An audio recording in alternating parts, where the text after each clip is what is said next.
Good evening and welcome to Reproaction's monthly Act and Learn webinar. It is September 2017 and we are very excited to bring tonight's topic to you.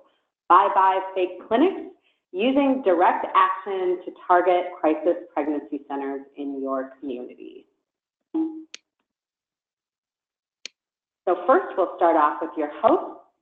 The first voice you're hearing is myself, Erin Maxson. I'm one of Reproaction's co-founders and co-directors, and I'm based in Arlington, Virginia, and I will pass it to Pamela.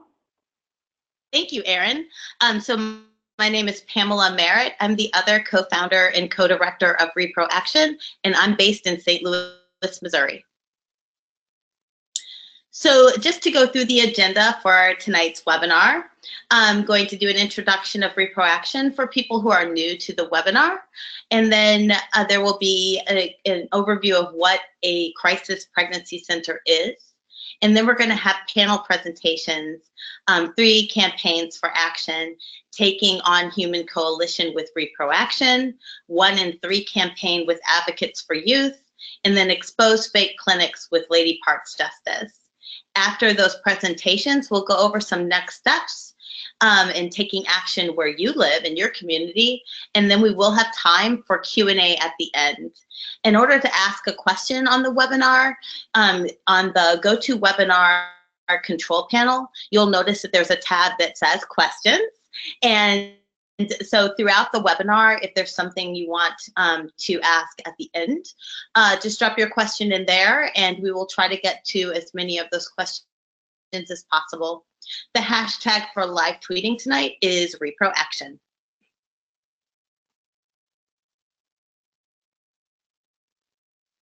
So Reproaction is a new direct action group formed to increase access to abortion and advance reproductive justice. We are super proud of our left flank analysis and our willingness to hold people accountable on all sides, whether they identify as allies or the opposition. And of course, we are committed to nonviolent direct action. Erin? All right, thank you, Pamela. So first we're going to start out with some information about crisis pregnancy centers. So crisis pregnancy centers are deceptive fake clinics that exist to talk women out of having abortions, and they do this by spreading misinformation about abortion and shaming the people who have them and seek them. Crisis pregnancy centers may call themselves crisis pregnancy centers. They have a number of different ways they refer to themselves. You'll often also hear pregnancy resource centers, pregnancy centers, or pro-life pregnancy centers. Often, crisis pregnancy centers will represent themselves as reproductive health care clinics in order to trick people into coming in the door. That's a deliberate strategy on their part. And there are more than 2,500 crisis pregnancy centers in the United States. So, where is the accountability? Something that we need to be cognizant of is crisis pregnancy centers are not just misleading women on a regular basis every single day. They are also a power core for the pro-life movement, which aims to ban all abortion, the logical consequence of which is only sending women to jail. So, about crisis pregnancy centers. Some of them operate on multi-million-dollar budgets, and they are largely run by volunteers. At the same time, some take federal and or state dollars, not providing their balance sheets, not providing an accounting of activities, and again, largely run by volunteers. So the big question is, where is that money going? And that's accountability that needs to happen around the nation. There are 7 states that misdirect TANF, or temporary assistance for needy families, dollars to fake clinics. And that is Indiana, Ohio, Michigan, Missouri, North Dakota, Pennsylvania, and Texas. And the reason why that's so egregious is literally these unaccountable centers that trade and peddle in misinformation and shame and stigma are literally taking food out of the mouths of hungry children. Dollars that should have been intended to feed hungry families are instead being used for this purpose. All right, so there has been, one thing I'm excited to report is that there's been a great deal of momentum recently in terms of people following the money and looking at the money trail. So first example here, and you can see what a recent headline this is, just Tuesday of this week. So the Heidi Group is a group in Texas that actually took millions of dollars in state money. People were trying to position the Heidi Group as a replacement for Planned Parenthood and funding Planned Parenthood. And the Heidi Group was a network that was supposed to provide alternative services. Well, they actually lost their contract because they were so incompetent in fulfilling it.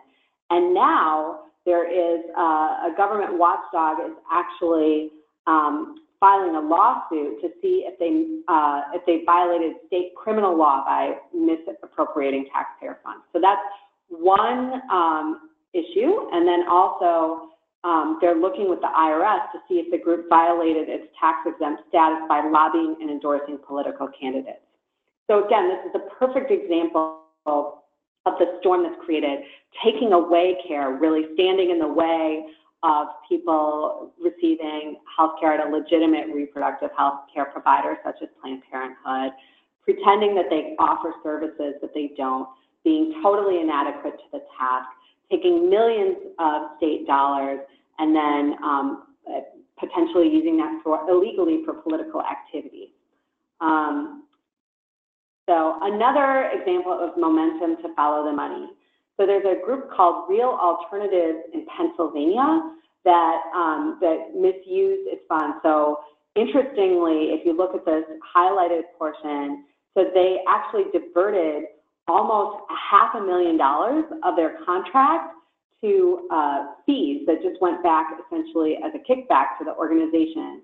And then, so again, there's questions coming up about where is this money going? How is it being spent? Again, you know, just to dispel some of the myths about fake clinics and crisis pregnancy centers. Again, it's largely run by volunteers. Even when you think about things like diaper donations, routinely those diapers are donated. So it's not, so where is this money going? All right, another example is Teddy Wilson, the reporter at Rewire, recently did a review and found that the Trump administration has given more than $3 million in grants to religiously affiliated organizations or crisis pregnancy centers. And in particular, an organization, a crisis pregnancy center in St. Louis, Missouri, that we've led numerous protests against, actually got a grant of almost $500,000 to provide abstinence-only education. This is the same organization as we've highlighted before, whose president at the Midwest March for Life gave a quote praising the Catholics, the Protestants, and the Ku Klux Klan for coming together to vote for Donald Trump and to vote for the babies. And that's something that, again, it raises questions of not only the services that are or are not provided and the shame and stigma that is promoted by this group, but also really if it's appropriate, even above and beyond the issues of abstinence-only education and sexual shame and stigma, for this group to be interacting with students in public schools. Okay, so I'm going to dive in a little bit into how crisis pregnancy centers deceive people. They use a variety of techniques to dissuade women from obtaining abortions. They exist for the purpose of talking women out of having abortions, and they do this both inside the center and beyond their walls. Some tactics that crisis pregnancy centers have been known to employ include giving women incorrect information about pregnancy and their own gestational age. So saying that they're farther along than they are, using miscarriage rates to try to convince women not to have an abortion, saying they'll probably miscarry, so just don't schedule the procedure. Misrepresenting state laws on gestational age allowed to have an abortion, so saying a woman is already past the gestational age allowed for abortion in the state and she can't have one.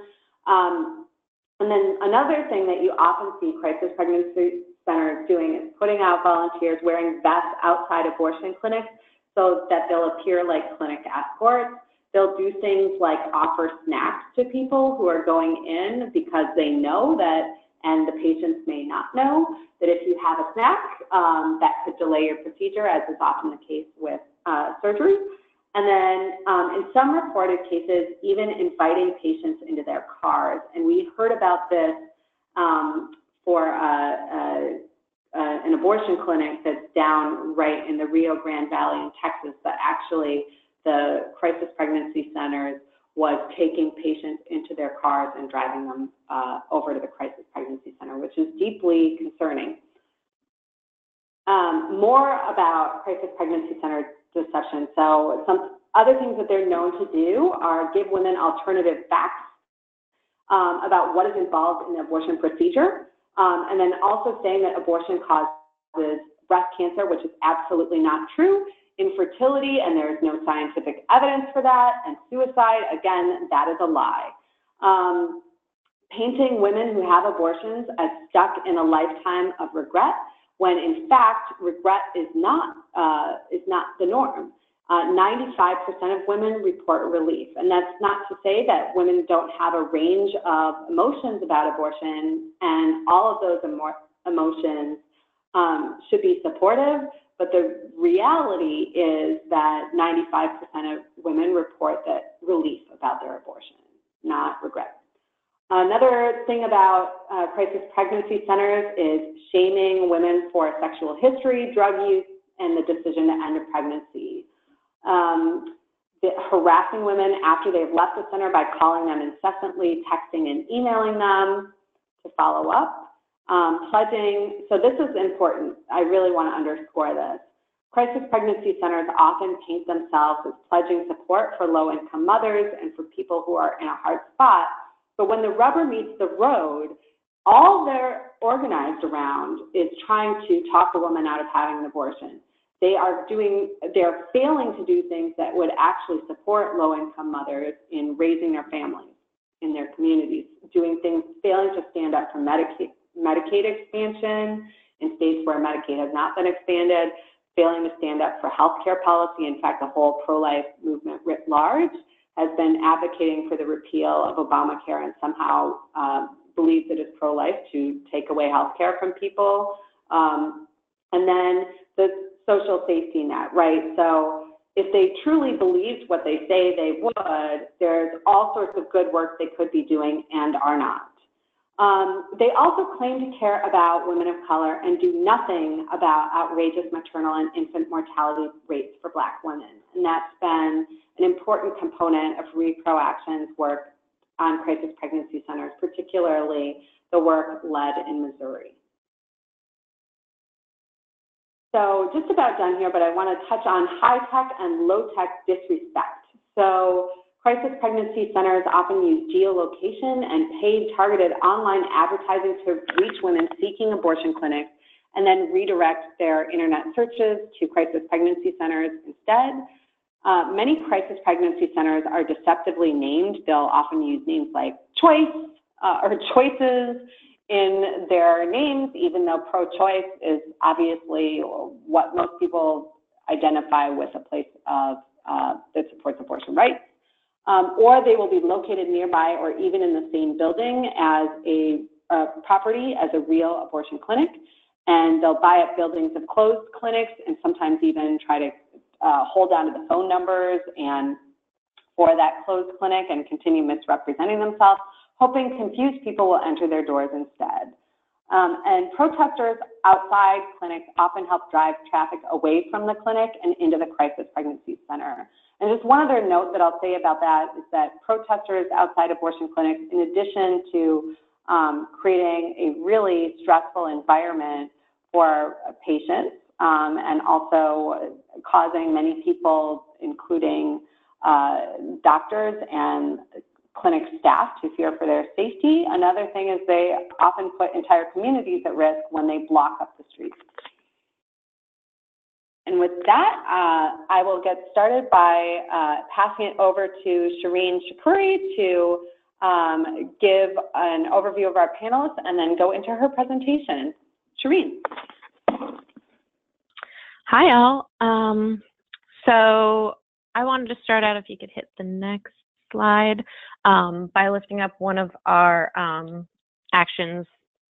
So Reproaction has been working for a while. We believe that CPCs are the power core of the so-called pro-life movement. They garner a lot of funding, have minimal regulation, and generally operate under the radar as this seemingly benevolent grassroots space that actually holds some pretty insidious claims and practices. So we've been taking on CPCs for a while, and our organizers in Missouri especially have done some really great work exposing some really awful practices and claims, like at Birthright in Columbia and Thrive in St. Louis, which Erin mentioned before. This is the CPC whose director made a public statement basically praising the Ku Klux Klan. We are not making that up, so obviously we had to go and make some noise about it. But building off those actions, we wanted to start thinking broader to CPC networks that operate nationally, and we decided to plan a direct action that would kind of put them on the defensive and expose some of their shadier tactics. And we really didn't have to look too far to find one of the creepiest of the bunch, which is Human Coalition. If you could pop to the next slide.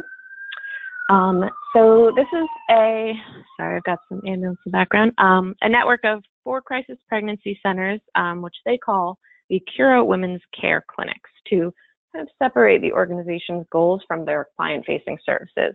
They're located in Atlanta, Georgia, Grapevine, Texas, which is outside Dallas, Raleigh, North Carolina, and Pittsburgh, Pennsylvania. But Human Coalition claims to use their special tools and technology in cooperation with CPCs around the country. And I can get to more on those tools in a minute, but suffice it to say that they're not the scrappy band of church ladies that a lot of people expect to be running a CPC. Human Coalition uses online marketing and big data tools to redirect people seeking abortion information online to a network of crisis pregnancy centers, including, but they claim, not limited to, the ones that they in fact run. If you can hit the next slide.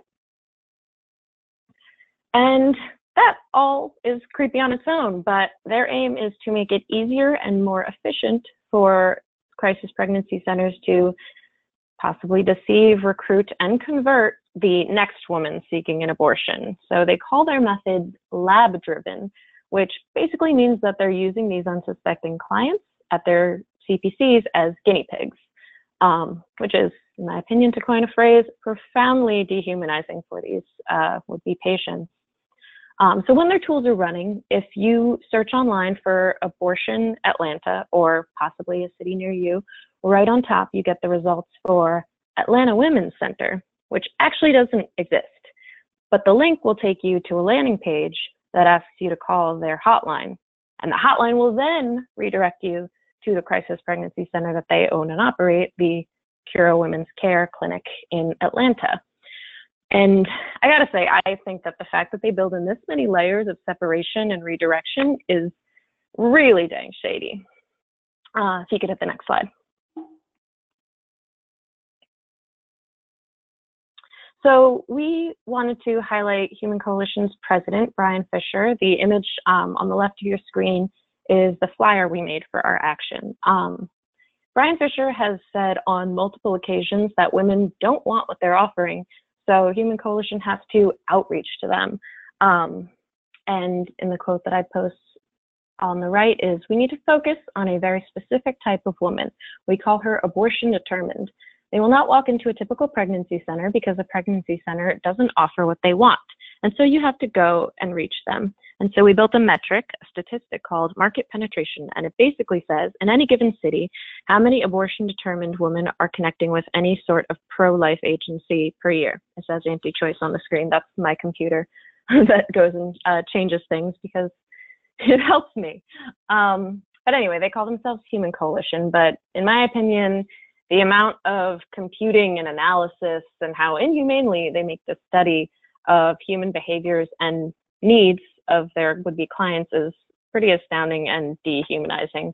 Yeah, I could go on, but there's so much more that could make your skin crawl about Human Coalition strategies and their president's pretty far out there beliefs. If you check out humancoalition.reproaction.org. We have way more on them and on our action in Atlanta. If you could hit the next slide. So for our action, we decided that we needed to plan a big rally to raise the alarms for women in Atlanta and anywhere that Human Coalition was operating or assisting fake clinics.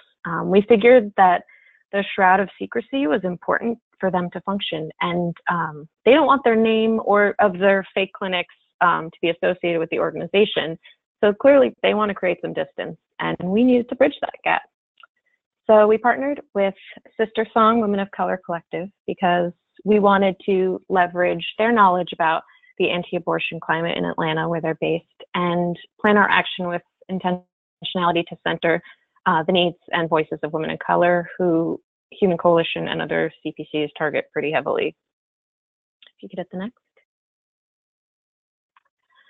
So we held our rally during the Progressive Netroots Nation conference, which was conveniently not even a 15-minute walk from the Kira Atlanta location. And we marched down during a break in programming with a mobile billboard and about 200 participants. And the rally was really awesome.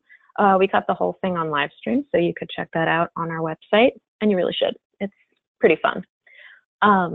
We'll definitely keep up the pressure on Human Coalition and definitely other CPC networks as well, using a variety of nonviolent direct action tactics. But for us, this was a really great way to start off a national campaign. And we even earned a response from their president, Brian Fisher.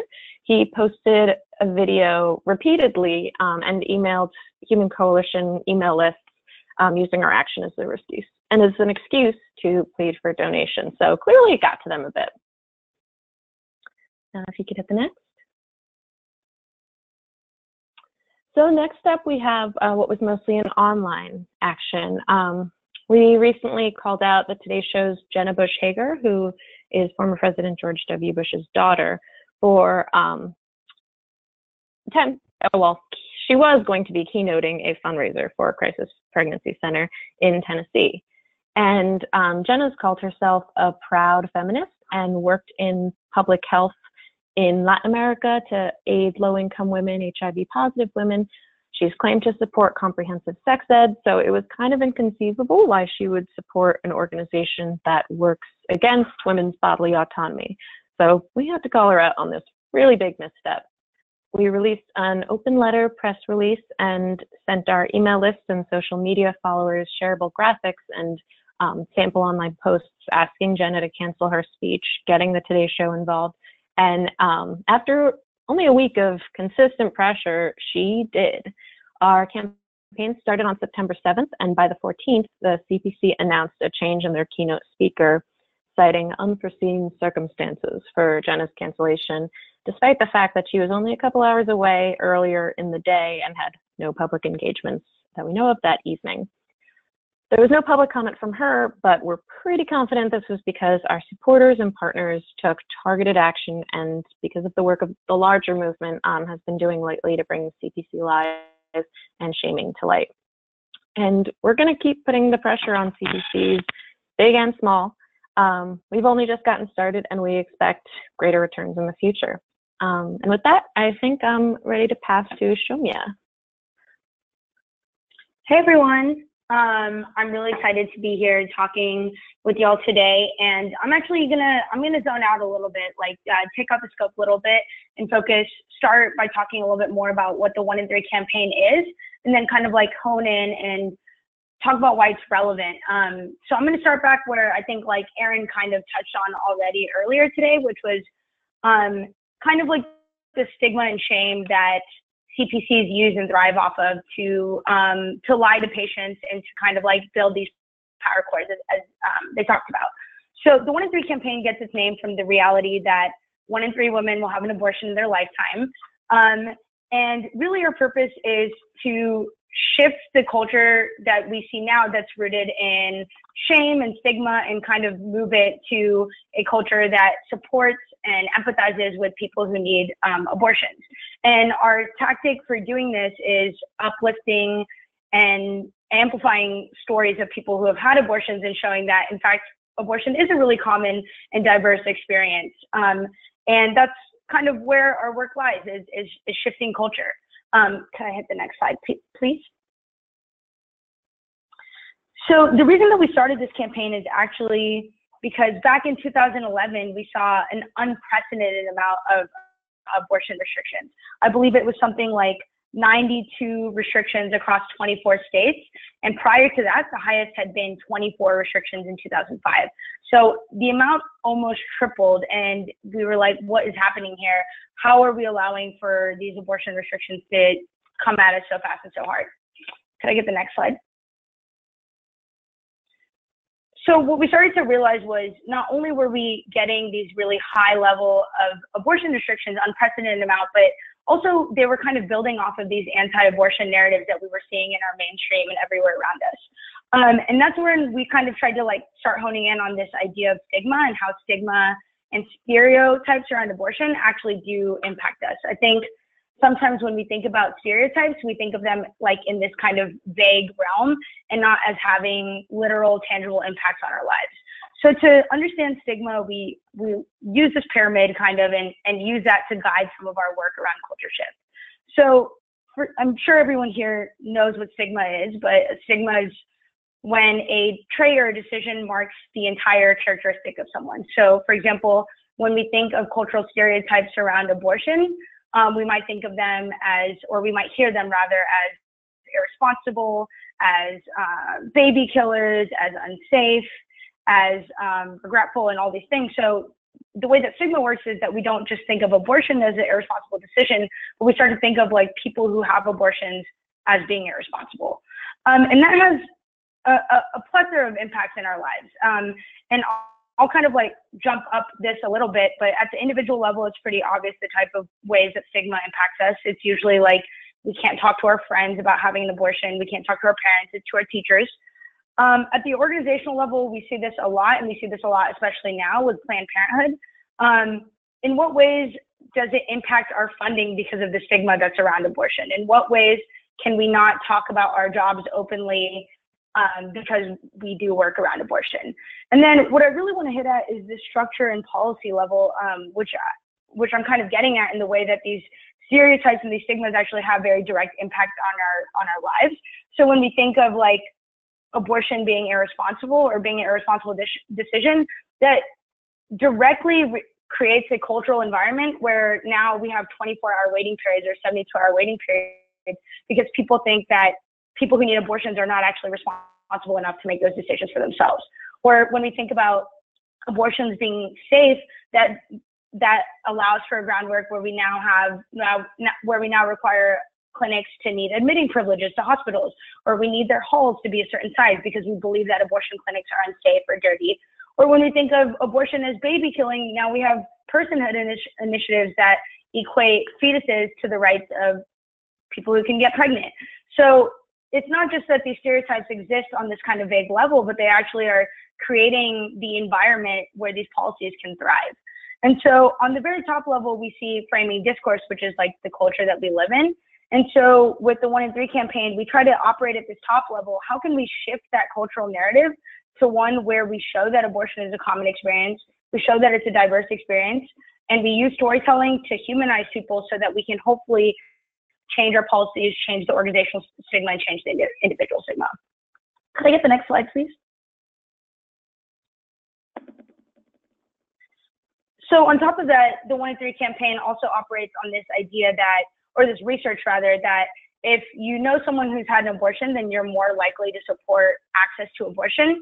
So when we think of the 1 in 3 campaign and our theory of change, what we're trying to do is shift the cultural narrative around abortion by uplifting stories, but also by uplifting stories and amplifying stories, showing that maybe your family member, maybe your friends, maybe your community members have had abortions.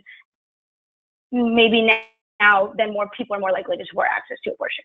So that's kind of like the overall theory of change for the 1 in 3 campaign. Can I get the next slide? And that it's hard to, sometimes people can't conceptualize culture shift work as like actual on the ground organizing, but don't worry, we have a way for you to engage. So the way that we work is we have 20 core campuses that we work with, but we actually do weeks of action and national actions every semester. where we encourage people to use culture shift strategy into their organizing that they're already doing. So some of this looks like abortion speakouts. We hold a national abortion speakout every year that we encourage people in their local communities to also host satellite speakouts. And then we also, could you actually go to the next slide? We also try to use, we have a week of action every semester, and we try to use art and different forms of culture jamming to also shift work. So we ask people to read stories out loud in the middle of their quad on their campus. We have a play that we offer called Out of Silence, which kind of reads like the vagina monologues, in that it's a vignette of abortion stories. So we ask people to host plays on their campus, or even host plays in the middle of their quad where they can get people to walk around and be like, oh, what's happening here? And I think the idea is to bring in a wider audience, but also to disrupt culture in ways that we see. One thing that we've done in the past, in addition, is we've created like these wallpapers that have stories on them, and people will create large displays on their campus, or they'll cut out the stories and they'll put them like in bathroom stalls, in their study halls, all over, so that people who are just walking by, people who actually have nothing to do with this movement, stop and read an abortion story and maybe have a little bit more empathy, have a little bit more support for abortions. So that's kind of our overall structure. Could you go to the next slide? And I guess to hone it back in. Oh, we threw this. Yeah. Oh, sorry. yeah, that's the next steps is at the end. Sorry about that. Yeah, no problem, no problem. And I think like to bring it back to what we're talking about right now, is that the reason that the 1-in-3 campaign is excited to partner with Reproaction and with Lady Parts Justice and to talk about crisis pregnancy centers is back to that original point that I was making, is that culture shift is changing hearts and minds. It's having conversations, but there's also these institutions that are hubs that harbor and thrive off of stigma and continue to exist because of stigma, and we need to challenge those in addition to challenging like our peers. So that's kind of where we're at right now, and we'll talk a little bit more about our like collective week of action at the end. And I'll hand it over. Great. So my name's Lauren, and I'm the online community manager for Lady Parts Justice. Lady Parts Justice, or LPJ, is a 501c4 rapid response reproductive rights messaging hub that uses comedy, culture, and digital media to sound an alarm about the terrifying erosion of access to reproductive rights. So just a little background about us. In 2012, Liz Winstead, who is also the co-creator of The Daily Show, wanted to do more to help destigmatize abortion, call out misogynistic politicians, and rally voters to fight back against anti-choice legislation on a federal, state, and local level. So you can read more about how former Michigan State Rep. Lisa Brown inspired our name on the rest of the slide in our website. And then it's also worth noting that we have a C3 sister organization called Lady Parts Justice League, which I will also discuss in this webinar. And I'm ready for the next slide. So that a big campaign that we did with Lady Parts Justice League and are currently doing is Expose Fake Clinics. Expose Fake Clinics is a national campaign driven by the Abortion Access Hackathon and LPJL. It was created to unmask phony anti-abortion clinics and create ways for individuals to take action. We are thrilled to partner with over 40 organizations on the Expose Fake Clinics campaign, including Reproaction and Advocates for Youth, who are on this webinar. And it's important to note that many of these partner organizations have been doing this work for years. So we were really excited to use this website as a hub to amplify and streamline a national movement. So you can visit exposefakeclinics.com to learn more about CPCs and how you can take direct action. Ready for the next slide? So our first week of action. So in mid-July, we launched our first collective Expose Fake Clinics Week of Action. CPCs, as we've discussed here, have been relatively under the radar. So one of our main goals of this first week of action was to create media attention and a sense of urgency in the community. So we did this by creating a social media toolkit that we shared with our partners. We created a thunderclap page so we could get the hashtag trending and have our partners and their followers send out the same messaging at the same time with that hashtag. We created a Facebook event, which you can still view with the link provided in the slide. And that served as a centralized place for people to share press pieces and the various ways that they were taking action, which we'll get to, which helped build a sense of community around this campaign. And then we did inline and online in-person actions, which we are getting to here. So clicking and liking honest reviews. These are some of the few ways that you can take action, the website prompts you to take action. One is clicking and liking honest reviews. So there were and still are guidelines on the website about how to honestly write a review of a CPC using Yelp, Google reviews, or Facebook. We think it's incredibly important to keep these reviews honest, straightforward, and accurate, and about your personal experience. This can either be an in-person experience with the CPC, on the phone with someone from the CPC, or interacting with their website. And I'm going to give you an example of one of these reviews later. Another thing that you can do is report false advertising to the Federal Trade Commission. And then it's also important to note that we know that not everyone is super comfortable, you know, going to a CPC or even talking on the phone or writing something online. So we also have put just simply liking honest reviews as an option.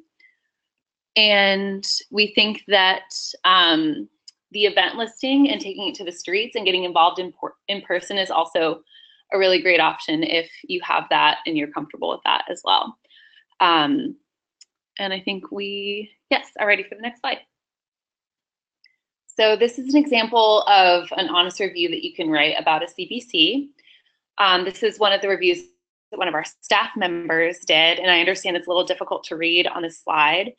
One of the issues that we're currently running into as a staff at LPJ and with our volunteers is that this type of review isn't necessarily direct enough, which can lead to Yelp or Google removing the review. The way to prevent that from happening and to keep calling out and exposing these fake clinics is to be super specific. So stating that this clinic doesn't offer abortion, something that simple, and following up with the additional supporting material that you found on the site or your interaction. So one thing Anna could have done differently here, could do differently, is state what AAA Pregnancy Options is specifically saying on the website. Are they saying that they provide all options, but then not making or not providing or making abortion referrals? When they say complications, are they also saying that abortion can cause breast cancer or depression, which we all know here is not medically accurate? Many CPC websites will say things like this. So that specificity is what's going to keep this campaign sustainable and impactful and keep your reviews on these various websites.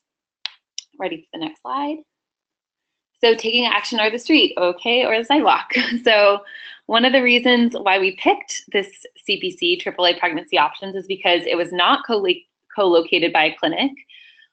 So this is something that a lot of CPCs do, and it's important that if you do decide to take action in person, if there's a clinic nearby, that you reach out to them ahead of time and ask what they're comfortable with, and if it's okay for you to be there.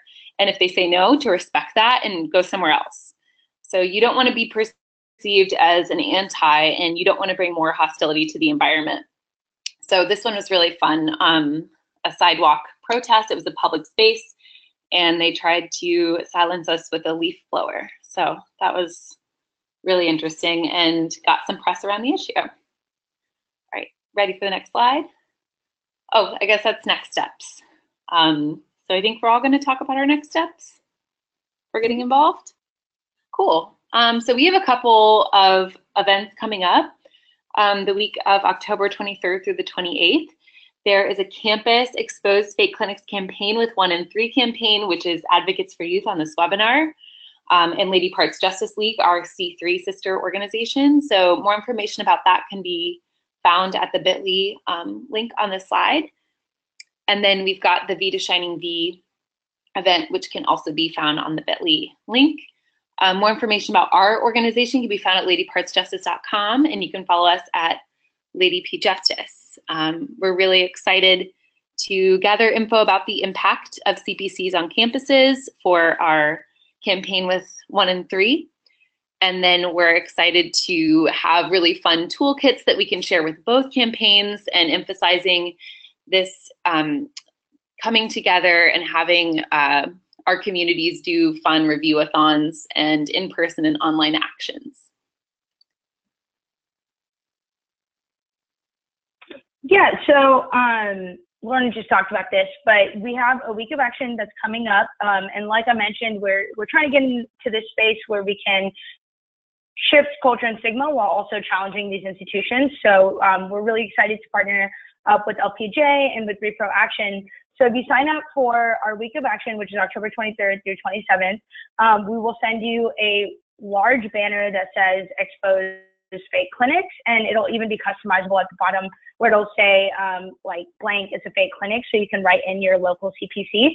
And the reason that we want to do this is, one, because we realize that like printing and posters are sometimes an impediment or a barrier to folks taking part in action, but also to kind of give you this like really large tool to call out CPCs locally, whether it be like on your campus or just in your community at your local church, or in front of your CPC, if it's not next to a clinic. Like, these are a great way to grab attention, as Erin kind of mentioned at the beginning. Sometimes these CPCs just don't want attention, and this is a great attention grabbing way to do that. So I didn't put the bit.ly link because I felt like maybe it would be harder to memorize, but if you're interested, just email me, and yeah. Great, so this is Shireen again, and before I get into some of the next steps with Reproaction, I want to give just some general tips for activists if you want to expose some CPCs in your community. The top line is think big, but act locally. This is a movement that is going to take incremental change, and we really need people to be looking at what's going on in their own cities. So first off, you've got to spread the word, because a lot of CPCs can do what they do because they have some unfettered funding and the ability to operate without their true meaning and purpose being detected. You may have to do some digging locally to find them. They do a really good job of hiding in plain sight, especially the ones that operate in close proximity to or in the former location of real clinics. So some of the proposed actions could be, like the other said, holding a protest outside a fake clinic, particularly one that isn't co-located with an actual abortion clinic. You can write a petition, letter to the editor, op-eds, or open letters. These are really effective and get more attention than you'd sometimes think. People do listen when something's in your local paper. Host a speak out or a teach-in.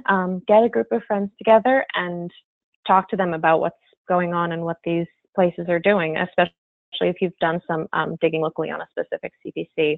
And always, always, always, can't emphasize it enough, amplify your actions on social media. The phrase "Pixar, it didn't happen" is so real with direct action. People need to see that it happened, and they need to be able to capitalize on that momentum and be able to share that with people who weren't necessarily at the action. Make sure that you're raising questions about public funding. That's something that people will glom onto more than anything else. If they know their tax dollars are being misused or used in a way that there's no real way to track or regulate, that raises a lot of eyebrows. Like I said, think big, but act locally. Even if there aren't CPCs in your city, there certainly are in your region or state, and you can still take action to expose the harm that they are causing in your community. And as always, if you need support, reach out to us. And before I think I have one more slide. If you could kick it to that. So like Erin was talking about before, a lot of CPCs are funded by state and even federal level grants, and some with TANF dollars. And the states that operate with that, of course, they're not labeled. I think it's, Indiana, Michigan, Missouri, North Dakota, Ohio, Pennsylvania, and Texas. If your state isn't funded with TANF dollars, a lot of them still have line items for CPCs or CPC networks in their budget. All that information is publicly accessible online on your state's approved budget or the State Department of Health's website. So if you look for grant descriptions relating to public health, supporting families, sex education, especially if it's a state that has abstinence-only sex education, you'll definitely be able to narrow down to some CPCs and CPC networks from there.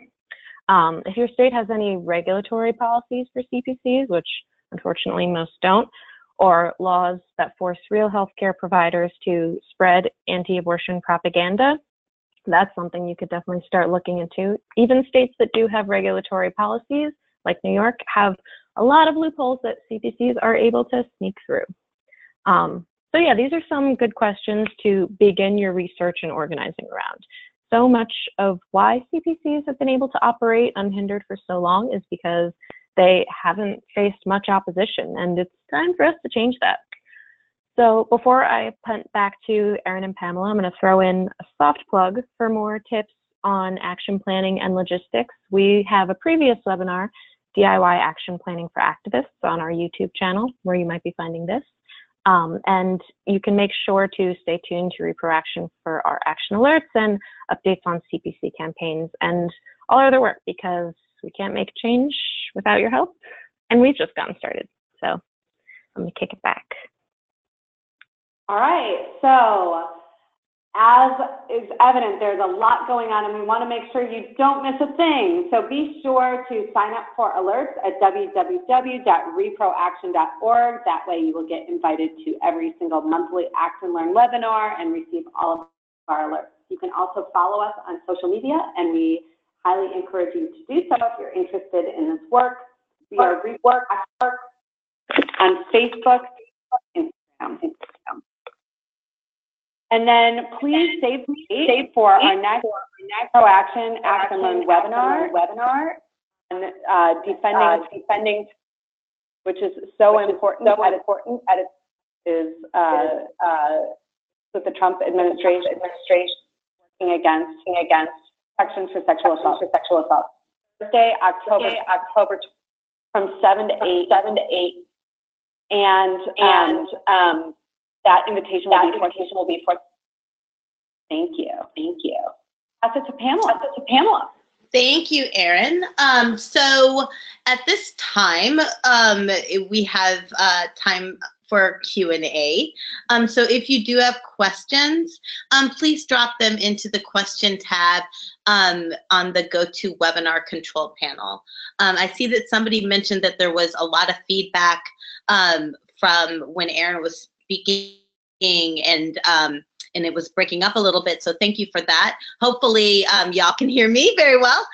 So if you do have questions, please do drop them into the question tab.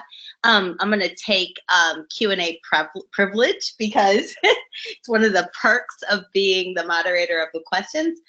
So one of the things that Erin and I share is a background in advertising. So we're very passionate about our former field, and I spent many years actually doing advertising sales. So one of the things that really jumped out at me was, Lauren, when you were talking about reporting false ads to the FTC. So when we, one of the pieces of feedback that I got back from several people when we did our campaign to expose Thrive, and was that they had heard the ads on the radio.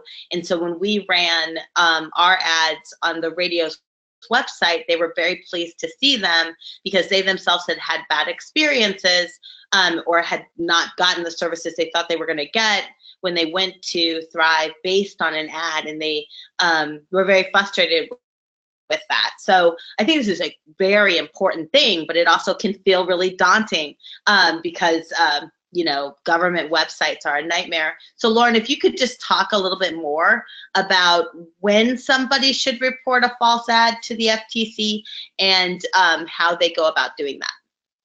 Yes. So oh no, I'm getting the feedback. So the website has all of the different ways that you can take action, and it has specific guidelines for reporting to the FTC. So you'll answer a series of questions and basically write a short description about your experience. So, you know, with something on the website or in person, or it's something that you, perhaps an interaction that you had on the phone, was it something that was different than the CPC had advertised? And you don't need to feel intimidated at all. It's okay if you don't know the person's name that you spoke to. You know, it can seem kind of scary, but don't let those things stop you from reporting. It's just a very simple form, and the website has made it really easy just to talk about the experience that you had with the misinformation. Thank you so much, Lauren. So the next question is from Patty, and I think it has to go with some of the tactics of CPCs and what the motivation is behind them. This is a really important angle. Patty is asking, you know, why are CPCs, are there any proof that the waiting period between consultation and procedure for abortion care decreases the number of abortions? And Patty is wondering why anti-abortion activists and organizations and CPCs take that tactic to try to delay people going into a provider. So that's open to anybody, but Shanley, if you want to take it first.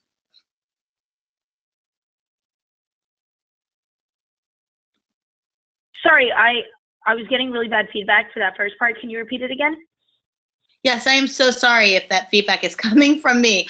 The question was, what is the proof, or why would CPCs want to delay somebody from getting a procedure, delay the time period for getting a procedure?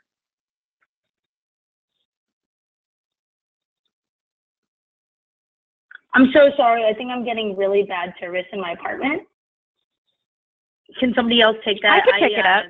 This is sorry Serena. about that. Yeah, no problem. So from what I've seen, there's been no research to prove that a waiting period will cause a woman to change her mind. These tactics are really to delay the process and get someone past the gestational age that an abortion is no longer legally accessible where she is, or to just create a situation where someone is so fed up with the system that they give up. And that's something that is really predatory and hinging on people being in a tough situation. A lot of these tactics try to sow this doubt that women can't be trusted to make decisions for themselves, where in reality, you hear plenty of people saying that actually I knew my decision before I came into the clinic, and the counseling that people receive there is helpful, and it makes sure that they cross all their T's and dot all their I's. But providers that I've talked to and heard from have said that people have made the decision by the time they get there. This really comes down to not trusting women to make decisions for themselves, and painting women as fickle and easily swayed and not fit to make decisions about their lives and their bodies. Very true. And and also as somebody who lives in a state with a 72-hour mandatory waiting period, which I live in Missouri, I can also say that this is about money, which is that not only are they trying to extend the distance and the time period between somebody inquiring about abortion care and actually receiving services, but they know that we have people are driving back and forth to their home, people are driving long distances, and that each week that you are delayed in having a procedure can actually increase the cost of your procedure as well. So that's one of the reasons why Erin mentioned that they might pass out snacks so that you aren't able to actually have the procedure that day. In states where you have mandatory waiting periods like Missouri, that means that you might have a tremendous delay in access to your care that creates a financial burden and in many cases a geographic burden for people to get care. Thank you so much for that, Shireen. So we have another question. Ivania has a question. How are these fake clinics able to call themselves clinics when they actually aren't? They don't provide health care, or they might not provide health care. So how do they kind of, in some instances, we've seen examples where they're call themselves, women's total access healthcare, or use that kind of language. So are they skirting a line, or how are they able to do that? Yeah, so this is Erin. I'm happy to jump in on that. So these fake clinics, some of them do have medical people on staff, but many of them do not. And there's been There's been initiatives in both states and at the municipal level as well to try to force them to disclose when they don't have a medical professional on staff.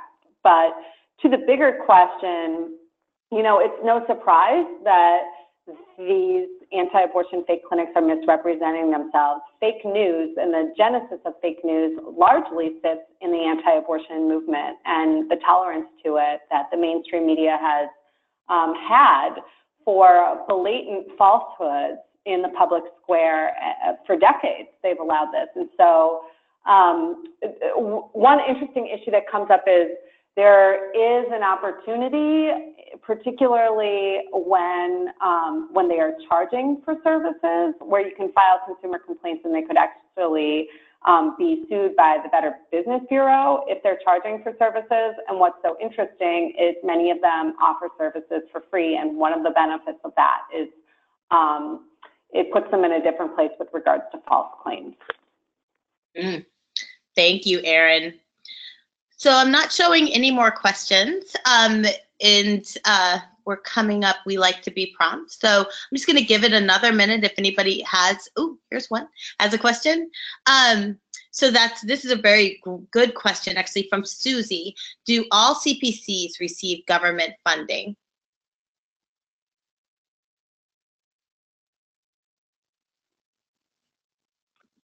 So this is Shireen from. Oh, you can please, go, Shireen. Yeah, okay. So it's very hard to tell from cursory looks that I've seen. Not all CPCs receive government funding. A lot of them do live true to that mom and pop, we're all volunteers feel, especially since some are directly linked to churches. But more receive government funding than you think, especially since they want to convey that all volunteer run kind of approach. And one thing that you can do to find out if a CPC in your area receives government funding is check out their 990 forms online, which is they're nonprofit, so they're tax exempt, but they still have to file with the IRS. And most of them are publicly available on a variety of websites. And that's the first way to figure out if a CPC receives government funding. Thank you. Erin, did you have something you wanted to add? Just very briefly, I would encourage everyone on this call to figure out what's going on in your state. As we mentioned, there's 7 states that are redirecting and misdirecting federal TANF dollars intended to feed hungry families, but there's actually state mechanisms for funding crisis pregnancy centers in many states. So, for example, in Virginia, where I live, the Choose Life anti-abortion license plates, some of the funds from the fees they charge people to get that special license plate go directly to crisis pregnancy centers. In other states, it's explicitly line item in the budget. For example, North Carolina just bloated its budget drastically for crisis pregnancy centers, hopping up $1 million actually in 1 year. So it's in a variety of things. And then there's also federal largesse, such as what came out of the Trump administration, as we talked about Teddy Wilson's work earlier on the webinar. But one thing I'd encourage everybody to do is just figure out what's going on in your state. And you don't have to be a pro at this. You can actually just call up your local legislator and ask for help. Ask their legislative aid to help you figure out and untangle what state funds are going there. Thank you so much, Erin. It's great advice. We have time for one more question, and it is from Michaela, which this question is Hoyas for choice on the queue. So this is a really great question about strategizing and prioritizing. That they're planning actions and building out a strategy, and they want to know whether it makes more sense strategically to target a CPC that's closer to their campus, or whether it makes more sense to look for multiple CPCs. And the question is really about how do we suggest that they prioritize? Thank you, Michaela. Well, shout out to Hoyas for choice, and I would say, especially in the interest of time as well, that we can all talk offline about that, and just want to express appreciation for the amazing work that this group does on a campus that doesn't recognize their existence and doesn't give them access to funding, even though they're a club. So hooray for Hoyas for choice, and we look forward to connecting after this webinar. Fantastic. So we are at time, and we pride ourselves on being very punctual. So I would like to just thank our presenters, our panelists, Lauren, and I think Shamia has left, and Shireen. I'm still here. I'm still here. Yay! Shireen for the wonderful work that you've done and this very informative webinar. So thank you for sharing your work and your expertise with us tonight. And if people have questions or are looking for a recording of the webinar, we're going to send it out on email, but it's also going to be posted to reproaction.org. And you can also reach out to Erin at reproaction.org with questions, or Pamela at reproaction.org. Thank you very much to everybody for attending, and again to our panelists, and have a fantastic night. Goodbye. Thanks all. Thank you. Bye.